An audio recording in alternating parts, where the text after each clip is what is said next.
네, 오늘은 지혜와 계시의 영이라는 주제로 말씀을 나누겠습니다. 저희가 굉장히 많이 인용하는 말씀인데요.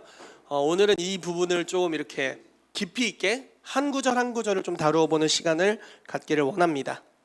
말씀 같이 읽어볼게요. 에베소서 1장 17절부터 23절 말씀입니다. 네, 시작. 우리 주 예수 그리스도의 하나님 영광의 아버지께서 지혜와 계시의 영을 너희에게 주사 하나님을 알게 하시고 너희 마음의 눈을 밝히사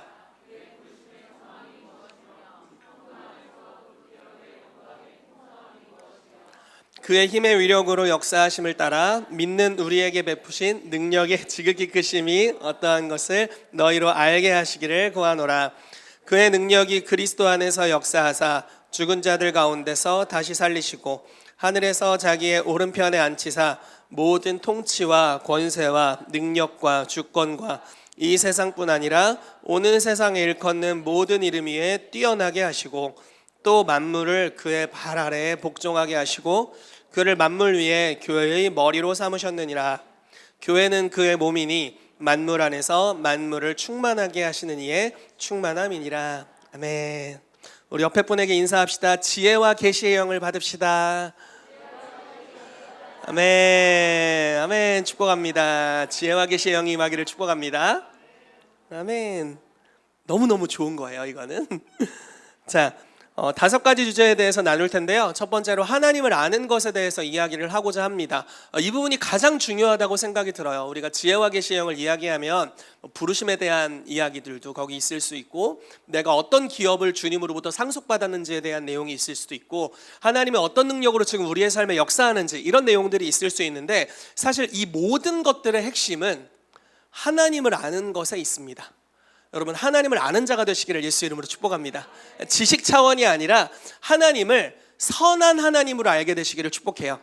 우리 다시 옆 사람에게 인사할까요? 주의 선하심을 맛보아할지어다.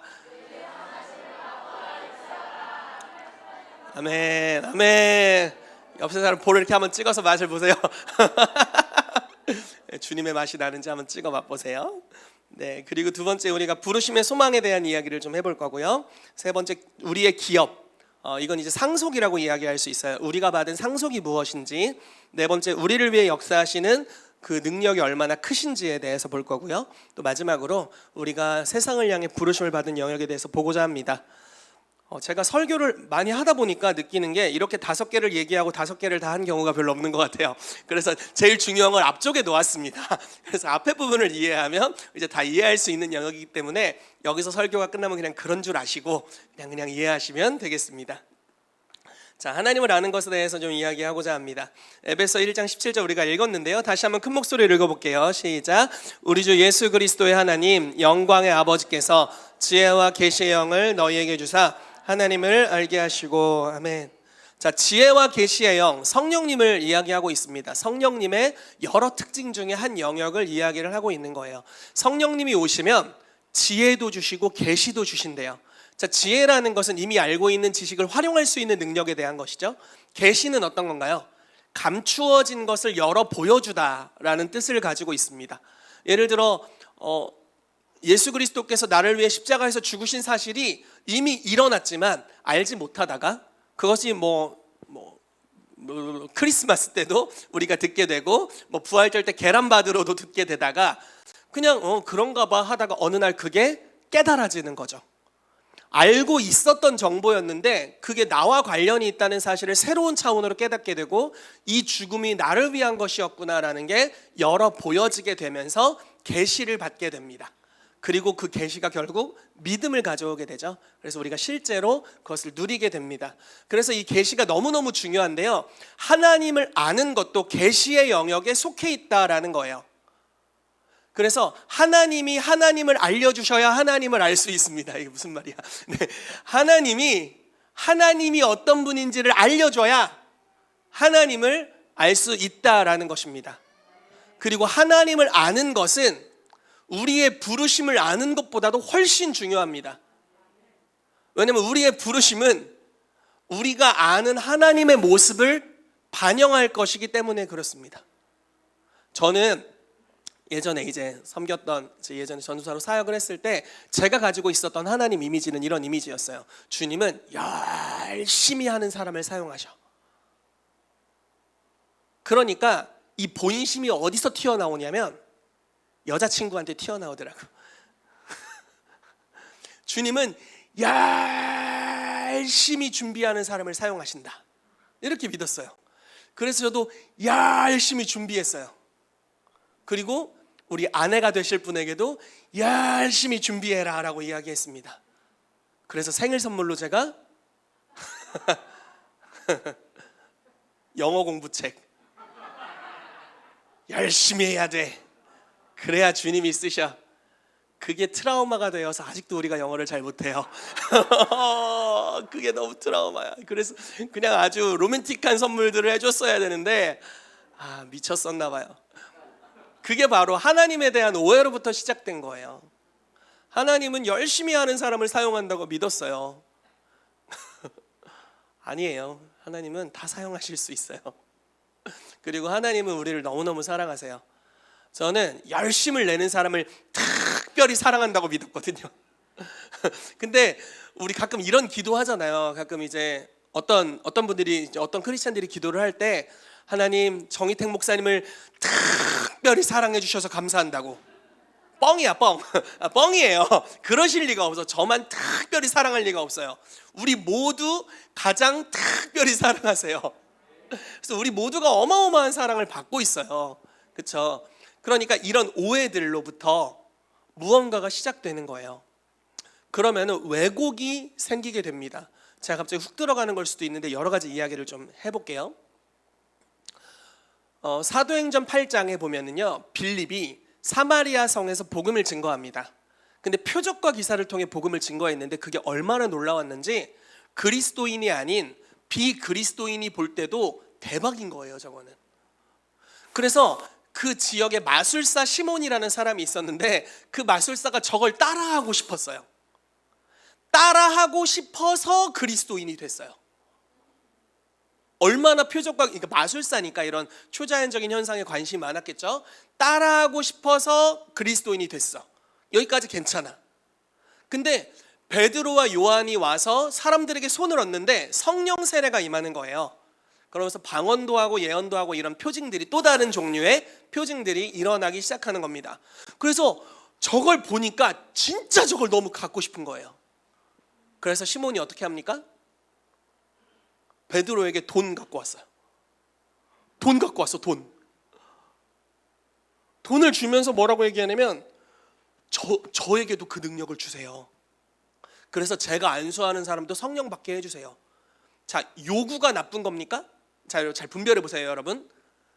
내가 안수하는 사람이 성령 받게 해주세요. 이거 틀린 말이에요? 맞는 말이에요? 맞는 말이에요. 근데 베드로가 거기다 대고 뭐라고 한 줄 아세요? 네 돈과 함께 네가 망할지어다 이랬어요. 네가 하나님의 선물을 돈을 주고 사려 하는도다. 자, 보세요. 이게 여기서 꼬이는 거예요. 만약에 시몬이 그냥 그런 소리 하나도 안 하고 그냥 졸졸졸졸 잘 쫓아다녔으면, 제자가 되고 사도들의 가르침을 받고 잘 배웠으면 다메섹에서 아마 하나님이 이 마술사 시몬을 불렀을 수도 있어. 시몬아, 시몬아, 저기 가면 다소 사람 사울이 눈 멀어 있는데 네가 가서 부르심을 예언해주고, 이렇게 했을 수도 있다고요. 그러니까 당연히 받는 거였어요. 손을 얹는 사람에게 성령이 임하시는 게 당연했다고요. 제 말이 이해가 되세요? 여러분, 오늘 좀 깨어 있을 필요가 있어요. 왜냐하면 오늘 종교의 영이 좀 깨져야겠거든요. 네. 제가 다시 표현을 해볼게요. 그냥 예수를 믿으면 성령의 세례를 받는 거고, 주님의 제자가 돼서 성장하다 보면 우리가 믿음으로 손을 얹을 때 새 방언을 말하는 역사도 일어나고 성령의 세례도 풀어지고, 내가 손을 얹을 때 성령의 세례를 받는 역사가 당연히 풀어지는 거예요. 근데 하나님에 대한 오해가 있어서 이건 아무에게나 주는 게 아니야 라는 오해가 있었어요. 그래서 특별한 걸 받고 싶어서 돈 갖고 왔는데, 가만히 있어도 되는 걸 돈 갖고 왔다가 괜히 욕만 뒤지게 먹고 무슨 말인지 이해되세요? 자, 또 다른 예를 들어볼게요. 하나님을 아는 게 얼마나 중요한지. 제가 옛날에 믿었던 하나님은 사역자 한 명이 주님께 헌신하기 위해서 아내와 자녀를 버려야 된다고 믿었던 하나님이에요. 나의 하나님은, 옛날에 나의 하나님은 아브라함 보고 이삭을 갖다 바치라고 했던 하나님. 그게 제 하나님이었어요. 주님, 저는 주의 영광을 위해 뭐든지 갖다 바칠 수 있습니다. 얼른 결혼해서 아내도 갖다 바칠 수 있고 애를 낳아서 애도 갖다 바칠 수 있습니다. 나는 주님을 그 무엇보다도 사랑합니다. 이런 생각을 갖고 있었어요. 근데 여러분 생각을 해보세요. 사실 하나님은 나보다 내 가정을 더 사랑하세요. 내 아내를 너무 사랑하시고 내 아이를 너무 사랑하세요. 나보다 더. 성경은 표현하기를 부모는 자식을 버릴 수 있으나 라고 표현합니다. 애를 쳐다보면 막 눈에서 꿀이 떨어지잖아. 막 이렇게 막 꿀이 막 이렇게 가끔 눈물도 떨어져요. 너무 힘들어서 눈물과 꿀이 함께 떨어지긴 하는데 꿀이 떨어지잖아요. 근데 그거보다 더 하나님이 사랑한대. 가끔 저는 깜짝 놀랄 때가 있어요. 내가 아들을 이렇게 사랑하는데 이것보다 하나님이 나를 더 사랑한다고? 이게 이해가 안 될 때가 있거든요. 그건 내가 아직 계시가 부족해서 그런 것 같아요. 그러니까 하나님은 우리 아이를 너무 사랑하세요. 그리고 주님의 계명은 남편과 아내가 서로 존중하고 가정이 존속되는 게 주님의 뜻이에요. 그리고 가정이 행복한 게 주님의 뜻이라고요. 근데 옛날에 어떻게 생각했냐면 아내를 버리고 아이를 버려야 된다고 생각했어요. 자, 보세요. 제가 주님께 헌신해요. 개인의 삶이 주님께 헌신하는데 얼마나 많은 영적 전쟁이 있겠어요. 사단의 나라에서 그걸 막으려고 별짓을 다 할 거 아니에요. 근데 가만히 있어도 영적 전쟁이 있는데 지가 전쟁의 요소를 더 만들어. 아내를 버렸어. 아내 마음이 어떨까? 쓴뿌리가 생기겠죠. 그래서 남편을 공격해. 뿌아! 남편이 얻어맞으면서 생각해요. 이건 주를 섬기면서 찾아오는 고난이야. 착각하지 말라 그래. 제 말이 이해가 되세요 지금? 자녀를 버렸어. 이렇게 믿었어요. 내가 주의 영광을 위해 자녀를 내려놓고 주님을 섬기면 주님이 자녀를 키운다고 믿었다고요. 근데 성경에 그런 말이 없어. 성경에 그런 말이 없어. 부모가 자녀를 양육하라고 말씀하고 있고요. 특별히 아비들아, 너희 자녀를 주의 교훈과 훈계로 양육하라 라고 말씀하고 있습니다. 그러니까 아이들을 길러야 되는 거예요. 근데 주님을 섬기면서 아이들 양육을 포기했어요. 늦은 밤에 성도의 집에 신방을, 이제 이런 얘기를 들었어요. 늦은 밤에 성도의 집에 신방을 가도록 요청을 받은 거예요. 목회자는 가족보다 성도를 중요하게 여겨야 된다는 이런 생각들이 박혀 있었어요. 그러니까 어떻게 했을까요? 방에다가 4살, 5살, 6살짜리 애들인데 방에다가 첫째한테 얘기하는 거예요. 엄마 아빠가 신방 갔다 와야 돼. 네가 동생을 돌봐야 된다. 요강 하나 넣어주고, 옛날 일입니다. 요강 하나 넣어주고 밖에서 문을 잠궈. 누가 들어오거나 무슨 일이 생길까 봐. 그리고 들어갔다가 새벽 2시, 3시에 와요.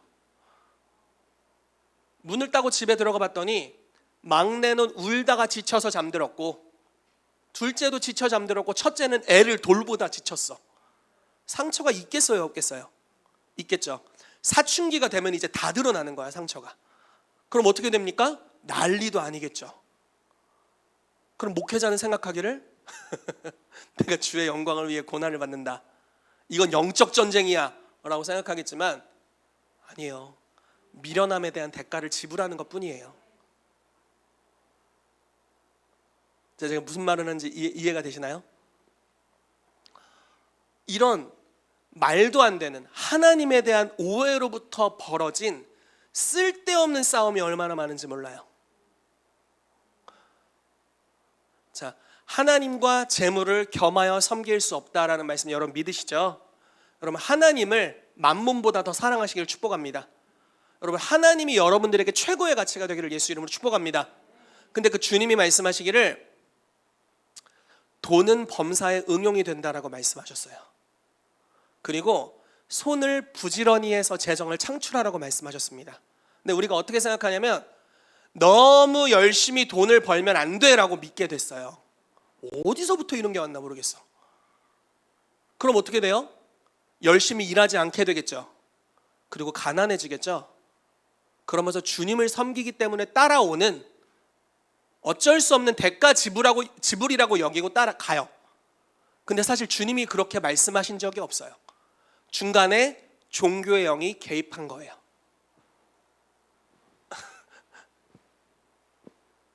괜찮으세요, 여러분? 제가 지금 여러 가지 이야기를 좀 생각나는 대로 하고 있습니다.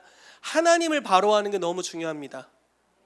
제가 금요일 날도 설교를 했는데 수고하고 무거운 짐진 것에 대한 이야기를 했습니다.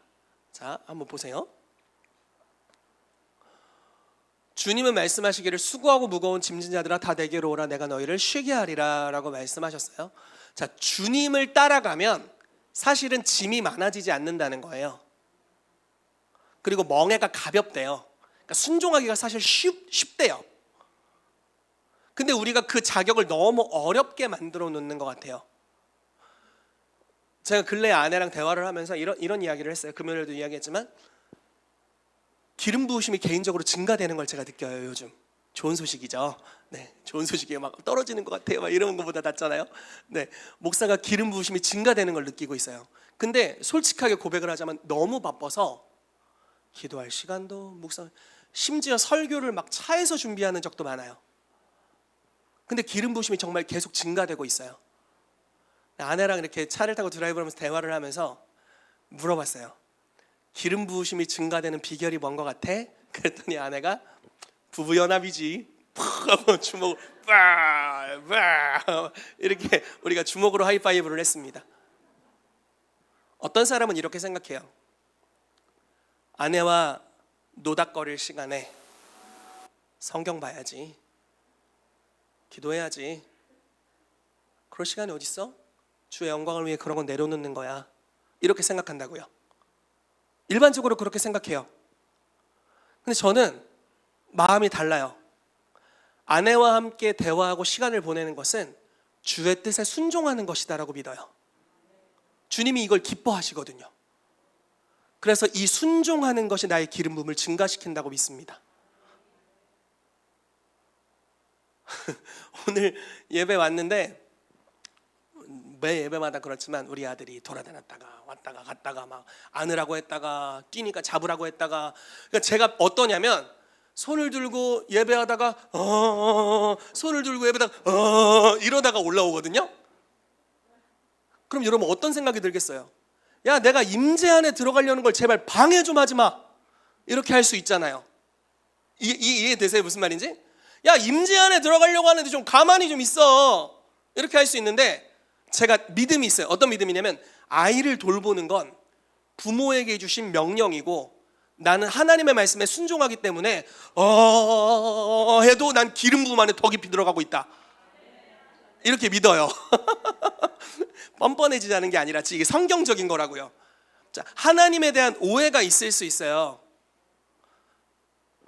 이렇게 하면 주님이 이놈 어디 예배에 집중하지 않느냐, 천벌을 받을 놈, 이런다고 우리가 생각한다고요. 근데 여러분 생각을 해보세요. 예수님 시대에 어린아이들이 예수님께 나왔습니다. 어떻게 나왔을까요? 질서정연하게 한 줄로? 생각할 수 있으세요? 2, 3, 4, 5세 아이들이 질서정연하게 예수님 앞에 한 줄로 나와 이르되 주여 우리에게 안수하여 주옵소서. 그러면 내가 복을 받겠나이다. 예수께서 이르시되 안수하겠다. 이런 말씀 없잖아요. 정신없었을 거예요. 별 난장판이 아니었을 거라고. 제자들이 볼 때 이거는 모임의 저해가 된다고 느꼈을 거예요. 그러니까 어떻게 하죠? 어이 저리 가라. 근데 예수님께서 어린아이들이 내게로 오는 걸 막지 마라. 천국은 바로 이런 자들의 것이다. 이렇게 말씀하시죠. 놀라운 비밀이 있습니다. 어린아이들로 인해 소란스러워요. 근데 거기 생명이 있대요. 여러분 이런 말씀이 있어요. 잠언 말씀에 소가 없으면 외양간이 깨끗한데 소의 힘으로 많은 것을 얻느니라. 애가 없으면 집이 조용합니다. 어제 우리 애가 저녁 7시부터 잠들었는데 평안이 너무 일찍 찾아왔어. 우리 집안에 평안이 너무 이른 시간에 찾아왔어. 원래 막 11시, 12시에 찾아와야 될 평안이 막 저녁 7시부터 찾아와가지고 너무 좋았거든요. 애가 자면 집이 조용하되 애가 깨면 생명이 넘칩니다. 눈물도 좀 있지만 생명이 넘쳐요. 자, 하나님을 바로 알 필요가 있습니다. 하나님이 어떤 분이신지를 알면 사실 우리의 삶에 많은 것들이 가벼워질 거예요. 여러분들은 여러분들의 일을 하는 거에 대해서 얼마나 가치를 두세요? 여러분들의 직업에 대해서? 하나님께서 여러분들이 일하시는 걸 기뻐하실까요? 아니면 다 때려치고 신학교 가서 주예를 하기를 기뻐하실까요? 아니면 그냥 오직 여러분들이 일하는 건 거기 있는 몇몇 영혼을 구원하기 위함이야, 그냥 전도를 위해서만 거기 보내셨을까요? 어떻게 생각하세요, 여러분? 아니에요. 일 자체의 가치가 있어요. 그리고 일을 잘하길 원하세요. 하나님은 무엇을 하든지 죽게 하듯 잘 해내기를 원하세요. 대충대충이 주님이 싫어하는 단어 중에 하나일 거라고 믿어요. 모든 영역에 탁월함을 갖추기를 주님이 기뻐하십니다. 만약에 이런 믿음을 갖고 있다면 그 사람은 일을 열심히 할 거예요. 그렇죠? 근데 일을 열심히 하면서도 미안해하는 크리스천들을 제가 많이 만났어요. 주님, 제가 일을 너무 열심히 해서 죄송합니다. 그게 왜 죄송할 일이지?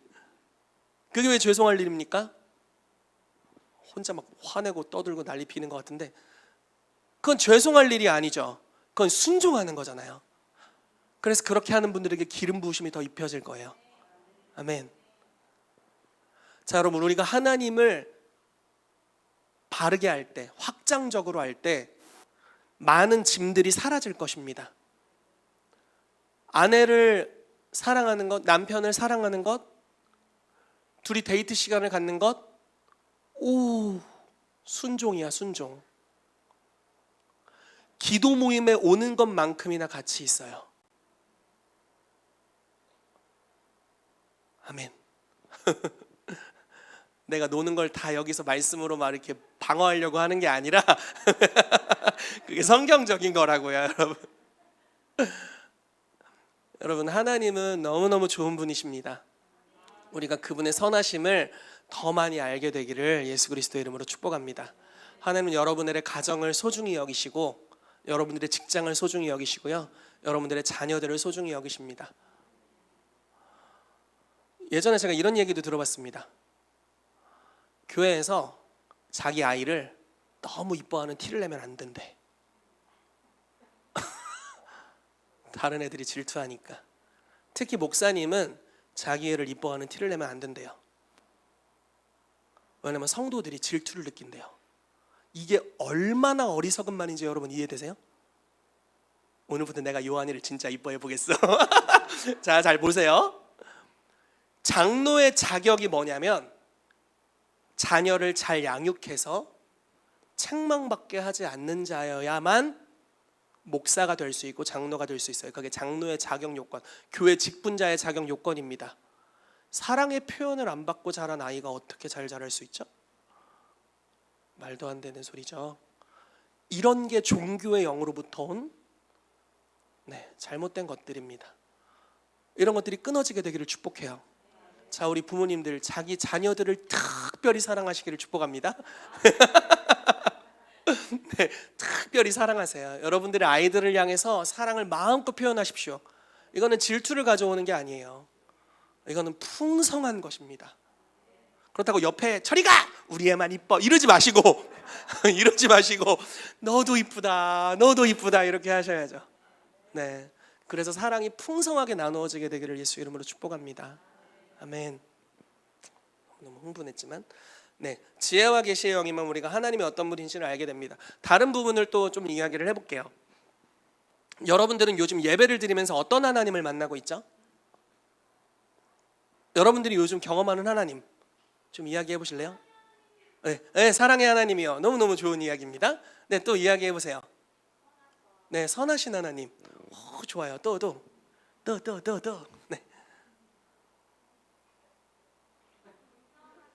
네, 운전하신 하나님. 네, 좋습니다. 능력의 하나님. 좋아요. 지혜를 주시는 하나님. 좋습니다. 또요. 날 부자 되게 하시는 하나님. 이런 하나님. 이런 하나님 혹시 없나요? 네. 어떤 하나님 경험하고 계세요? 여러분들이 예배할 때마다, 또는 여러분들이 묵상하고 있는 하나님, 또는 여러분들이 근래에 말씀을 묵상하면서 발견한 하나님. 어떤 하나님을 발견하든 하나님의 선하신 모습을 발견하게 되기를 정말 축복합니다. 그리고 그 하나님이 사실은 여러분들의 부르심과 밀접한 관련이 있어요. 선하신 하나님을 계속해서 경험하면 선한 분이 될 거예요. 능력의 하나님을 계속해서 경험하면 그 사람 능력자가 될 겁니다. 아멘. 지혜를 주시는 하나님을 계속 경험하잖아요. 그러면 지혜가 풍성하신 분이 될 거예요. 성경이 이렇게 말하고 있습니다. 자, 우리가 수건을 벗은 얼굴로 그의 영광을 보매 그와 같은 형상으로 변화되어 영광에서 영광에 이르게 될 것이다. 이렇게 말씀하고 있어요. 자, 우리가 주님을 보면요, 주님과 같은 형상으로 변화될 거래요. 그거를 성경적인 예로 들면서 모세가 빛이신 하나님을 만나고 나서 얼굴이 빛이 되었잖아요. 얼굴이 빛났어. 태양이 이쪽으로 왔어. 얼굴이 막 후광이 비치게 됐어요. 사람들이 보기 어려울 정도로 하나님의 모습을 담게 된 것입니다. 자, 여러분들이 주님을 경험하면 그분과 같은 사람이 될 거예요. 자, 제가 이거에 대해 예전에 메시지를 많이 나눴는데, 모세가 떨기나무 불꽃에서 하나님을 만났습니다. 그 만난 하나님은 이스라엘을 애굽에서부터 구출해서 주님이 부르신 가나안 땅으로 들어가게 하시는 언약의 하나님을 만났어요. 그래서 모세가 그 하나님을 만났더니 어떻게 변화됩니까? 이스라엘을 애굽으로부터 구출해내는 자, 출애굽시키는 구원자로서의 형상으로 변화됩니다. 그래서 모세가 가는 곳마다 막 구출되는 역사가 막 일어나죠. 10가지 재앙이 떨어지고, 애굽 사람들로부터 구출해내는 역사가 풀어지게 됩니다. 여호수아는 좀 부르심이 달라요. 가나안 전쟁을 수행하는 자로 부르심 받았어요. 근데 전쟁 직전에 누구를 만나냐면 여호와 군대 장관을 만납니다. 군대 장관이신 주님을 만났더니 이 사람이 군대 장관의 형상으로 변화돼요. 그 이후에 모든 전쟁에 승리하죠. 승리의 역사가 풀어지게 됩니다. 자, 여러분들은 어떤 하나님을 만나고 있습니까? 아마 이럴 수 있어요. 주님, 저 몸이 너무 아파요. 살려주세요. 하고 주님께 갈망함으로 부르짖게 될 수 있습니다. 어떤 사람이 그러다가 치유의 하나님을 만나게 돼요. 그럼 어떤 변화가 생길까요? 내 몸이 치유되게 되겠죠. 근데 거기서 끝나는 게 아닙니다. 그 치유하시는 하나님의 형상을 본 그대로 내가 치유자가 되는 영역까지 들어가게 돼요. 그래서 사실 저와 여러분들의 부르심은 그냥 세상의 10,000가지 직업 중에 한 가지 정도가 아니라 확장될 수 있습니다. 저는 여러분들의 부르심이 확장되기를 정말 축복합니다. 저는 어렸을 때는 제 부르심이 오직 하나인 줄 알았어요. 내가 뭐 선교사가 되든지 목사가 되든지 사업가가 되든지 그냥 딱 하나인 줄 알았어요. 근데 지금 와서 보니까 하나님의 영광을 아는 만큼이 내 부르심이 되더라고요. 어쩌면 내가 통역도 할 수도. 아직 통역자이신 하나님을 못 만났어. 못 만났어요 아직. 여러 하나님을 지금 경험하고 있습니다. 그리고 그 하나님의 형상만큼 내가 부르심의 영역으로 들어가고 있어요.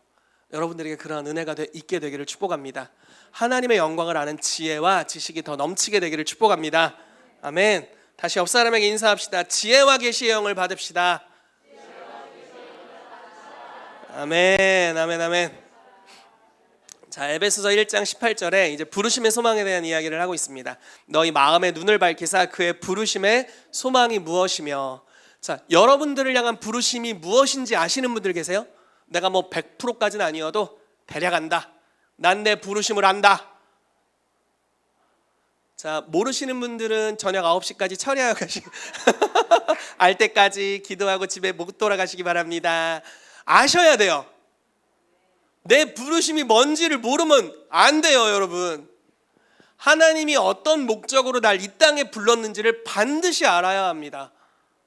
그리고 이것은 남들이 알려줄 수 있는 영역이 아니에요. 예언을 받을 수 있어요. 근데 그 예언이 자기 확신이 되지 못할 가능성이 많아요. 그래, 그럴 수도 있겠네. 이렇게 그냥 인생에 자신이 없어. 뭐 어떤 예언을 들으면 너는 이게 같아. 그래, 그럴 수도 있겠네. 근데 이러고 끝나. 근데 자기가 직접 나를 부르신 하나님을 만나야만 돼요. 조금 극단적으로 표현해 볼게요. 조금 극단적이에요. 상처받지 마세요. 이거 모르면 내 인생이 무의미해져요. 좀 극단적으로 표현했어요. 왜냐면 부르심은 내가 이 땅에 창조된 목적인데 그걸 모르고 그 방향성대로 가지 않는다. 죄라는 단어가 하마르티아 이런 이제 히브리 그 헬라어 단어인데요. 관역으로부터 벗어나다라는 뜻을 가지고 있습니다. 그냥 도덕적인 죄 몇 개 짓는 게 문제가 아니에요. 부르심대로 순종하지 않으면 인생이 죄야. 좀 극단적으로 표현했어요. 네. 정죄하고자 하는 이야기가 아니에요. 그리스도 안에서 우리에게 정죄감이 없습니다. 자, 근데 부르심을 아는 대로 나아가야 된다라는 것이고, 여러분들이 지혜와 계시의 성령을 구하면 반드시 부르심을 알게 될 거예요. 여러분, 저는 어렸을 때 부르심을 알았어요. 그리고 그 부르심을 더 알고 있어요. 지금도 깨닫고 있어요. 그래서 계속 부르심이 확장되어 가는 것 같아요. 저는 제가 목회자의 부르심이 있다는 걸 깨달았어요. 그리고 내가 선교사로서의 부르심이 있다는 걸 깨달았어요. 요즘 부자가 되는 부르심이 있다는 것도 좀 깨닫고 있어요. 이쪽이 우리 아내가 제일 좋아하는 부르심. 깨닫고 있네. 주님이 부여하시구나. 깨닫고 있어요. 여러 부르심의 영역을 깨닫고 있어요. 예배자로서의 부르심이 있다는 걸 좀 깨달았고요. 새벽 예배는 아직 부르심이 없고, 네, 새벽 예배 좀 부르심이 없는 것 같고, 아무튼 여러 가지. 내 삶에 정말 많은 종류의 부르심이 있구나. 그리고 이 영역을 위해 내가 부르심 받았구나라는 것을 제가 갈수록 더 많이 발견해 가고 있어요. 그럴 때마다 제가 확장되어 가더라고요. 그리고 더 많은 사람들을 섬길 수 있게 돼요. 여러분, 우리에게 부르심을 깨닫는 은혜가 있게 되기를 정말 축복합니다. 여러분들이 무엇을 위해 부르심 받았는지를 아셔야 돼요. 아멘. 자, 다음으로 넘어가겠습니다. 우리의 기업에 대한 이야기를 해보겠습니다. 자, 여러분들은 어떤 기업이 있으세요? 여러분들은 어떤 걸 받았습니까? 아직 안 줬는데요, 부모님이. 우리 부모님한테 하는 말이에요. 아직 나한테 안 줬는데. 여러분들 어떤 상속을 받으셨어요?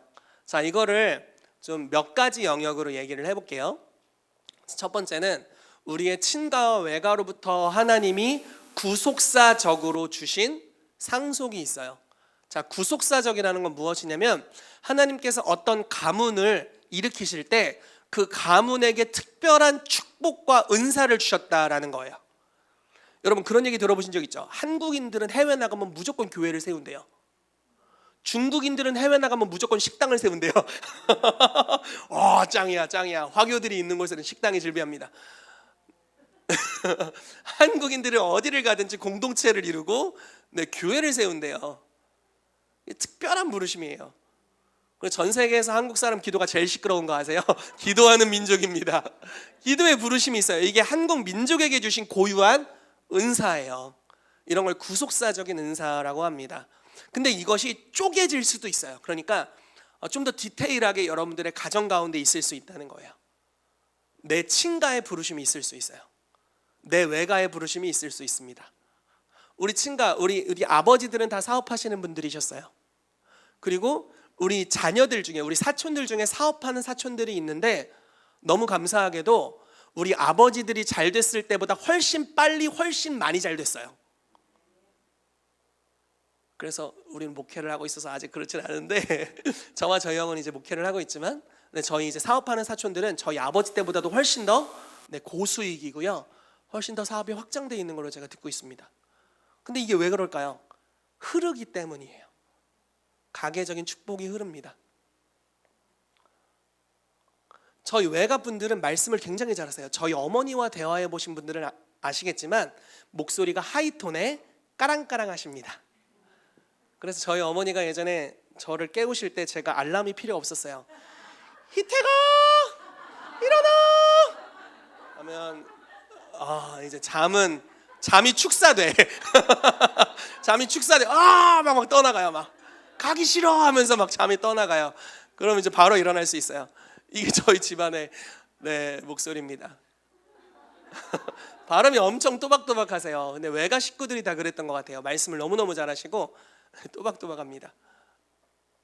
저희 친가 쪽 사업하시는 분들은 이렇게 저희 아버지처럼 과묵하시고 믿을만하고 믿을 수 있는 사업가.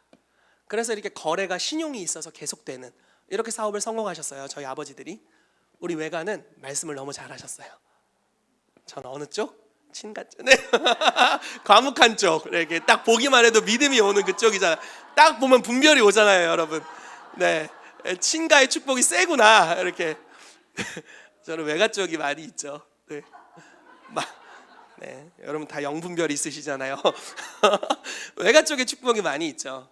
제가 한 번은 저희 어머니께서 우리 식구들은 다 발음이 또박또박해 이렇게 말씀하시길래 제가 어머니한테 말씀드렸어요.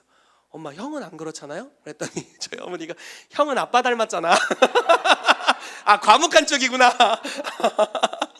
나는 말하는 쪽이구나. 이 가계적인 축복이 이렇게 또 있습니다. 그래서 우리의 가계에 하나님이 주신 축복이 있어요. 때로는 가계적으로 무속적인 어려움이 있는 경우들이 있습니다. 근데 사실은 그것보다 더 이전에 생각해야 될 것이 하나님께서 그 가계에 예언적인 은총을 주셨다라는 거예요. 지금 쓰임받고 있는 대부분의 강력한, 세계적으로 가장 강력한 선지자들은 사실 가계가 무속적이었어요. 그 견고한 지를 뚫어버렸더니 세계적인 선지자가 되는 거예요. 자, 저주를 끊고 가계적인 축복을 끌어당기시길 축복합니다. 자, 그리고 또 하나 웃을 얘기는 아니지만 축복을 선포할 때 저주가 끊어지는 거예요. 아, 우리 가문은 왜 이렇게 무당들이 많았어? 아, 이 저주받은 가문. 이러면은 저주가 끊어지지가 않아요. 오히려 이렇게 고백을, 하나님, 우리 가게에 예언적인 축복을 주셔서 감사합니다. 제가 그 축복을 받습니다. 이렇게 하는 순간 무속적인 저주들이 끊어지는 겁니다. 자, 구약의 엘리야 시대에 수많은 바알의 숭배자들, 아세라의 숭배자들, 특히 그 바알과 아세라의 선지자들을 누가 죽였습니까? 선지자가 죽였습니다.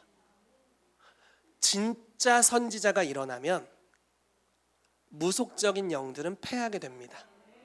그리고 하나님은 저와 여러분들의 가게에 진짜 선지자의 기름 부으심을 두셨어요. 그래서 가계적인 축복을 선포할 때 저주들이 끊어지게 됩니다. 그래서 아버지, 어머니, 조상 탓하고 원망할 필요가 없어요. 오히려 감사하십시오. 그리고 존중하십시오. 그러면 그 축복이 흘러와서 저주들을 끊어버릴 것입니다. 아멘. 또 하나 가장 중요한 기업의 영광의 풍성함은요, 아브라함의 축복입니다. 갈라디아서 말씀에는 믿는 이방인이 아브라함의 자손이 되었다라고 말씀하고 있습니다. 자, 믿는 이방인들이 누구예요? 우리 모두입니다. 자, 그러면 질문을 해볼게요. 아브라함의 축복은 뭐예요? 한번 이렇게 명시적으로 얘기해 보실래요? 아브라함의 축복.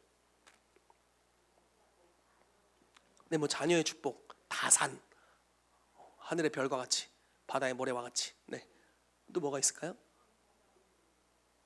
네, 바로 그거예요. 여러분들 마음의 소리. 뭐라고 말씀하시는데 잘 들리진 않는데, 네, 바로 그겁니다. 여러분들이 생각하신 바로 그거예요.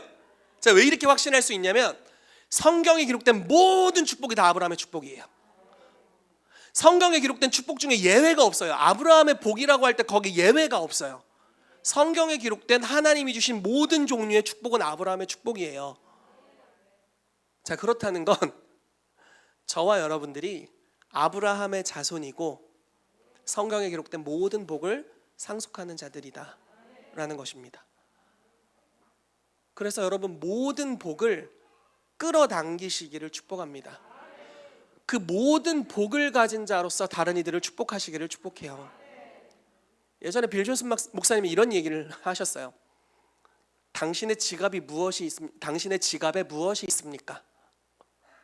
당신의 지갑에 무엇이 있는지를 만약에 아는데 우리가 무언가를 하지 않는다면 그 사람 악한 사람이에요. 이게 무슨 말이냐면, 지나가고 있는데 재정적으로 너무 어려움이 있는 사람이 있어요. 예를 들어 100만 원이 필요한 사람이 있어요. 지나가고 있어요. 내 지갑을 봤더니 1000억이 있네. 근데 이 사람이 내 형제야. 이렇게 지나가면 악한 자래요. 근데 여러분들의 지갑 속에 뭐가 있을까요? 여러분들은 지금 무엇을 가지고 있을까요? 여러분들은 이미 상속받았어요. 성경에서 말씀하고 있는 겁니다. 마태복음 13장에는 그거를 다른 방식으로 표현하는데 천국의 서기관된 제자들은 옛것과 새것을 그 곳간에서 내어오는 집주인과 같으니라. 천국의 서기관들은 옛것과 새것을 곳간에서 창고에서 가지고 온대요. 집주인처럼. 그게 바로 여러분들이에요. 천국의 열쇠를 가지고 어느 때든지 천국으로 들어가서 이 땅에 필요한 것을 다 가지고 올 수 있대요. 문제를 가지고 여러분들에게 상담에 요청해 오는 분들이 있을 수 있잖아요.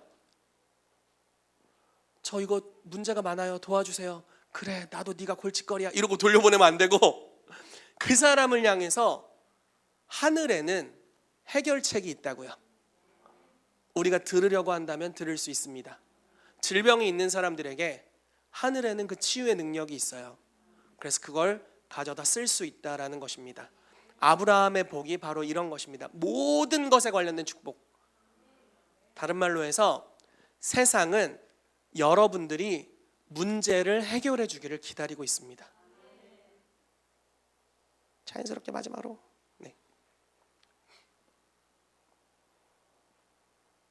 에베소 1장 23절 말씀에 이런 말씀이 있습니다. 교회는 그의 몸이니 만물 안에서 만물을 충만하게 하시는 이의 충만함이니라.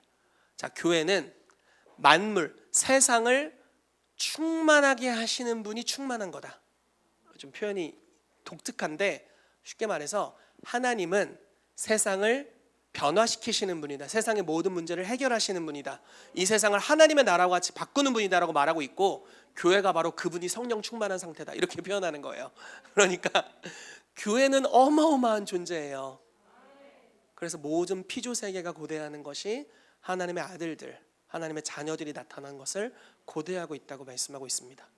여러분, 지혜와 계시의 영이 임하면 하나님이 어떤 분인지를 알게 됩니다. 하나님은 만물을 새롭게 하실 수 있는 분이세요. 그리고 그 하나님의 다양성을 깨달은 만큼 우리의 부르심이 확장될 겁니다. 그리고 아브라함의 복이 얼마나 놀라운지를 깨닫는 만큼, 자, 깨닫는 게 굉장히 중요해요. 왜? 지혜와 계시의 영이 중요합니다. 지식으로 알면 받지 못해요. 그렇지만 계시가 임하면 바로 사용할 수 있어요. 이게 놀라운 차이입니다. 계시가 필요합니다. 근데 부르심의 소망을 깨닫고 기업의 영광의 풍성함을 깨달았다면 이제 내 지갑에 많은 것이 있다는 걸 알 거예요. 그럼 바로 사용할 수 있게 됩니다. 근데 이 사용하는 것을 통해서 주님은 나의 문제를 해결하는 차원을 넘어서서 세상의 모든 문제, 지금 거지가 되어서 도움이 필요한 너무 어려운 사람들이 세상에 많이 있는데 그들의 문제를 해결할 수 있다라고 주님 말씀하시는 겁니다. 시도했는데 안 될 수 있죠? 그럼 성경에 뭐라고 말하고 있어요? 기도에는 이런 유가 나가지 않는다. 아, 기도하면 되는구나. 기도하시고 다시 도전하는 거예요. 그리고 또 해결하는 겁니다. 기도하고 도전하고 해결하고 기도하고 도전하고 해결하고, 그러면서 저와 여러분들의 지경이 넓어질 것입니다. 만물을 충만케 하는 수준까지. 저희 킹스주빌 교회 가운데 지혜와 계시의 영이 임하게 되기를 축복합니다. 종교의 영이 파쇄되기를 축복합니다. 하나님을 선하신 하나님으로 이해할 뿐만 아니라 우리의 부르심이 하나님 같은 자들이 되어서 이 땅을 변화시키는 자들이 되기를 예수 그리스도의 이름으로 축복합니다. 같이 기도하겠습니다.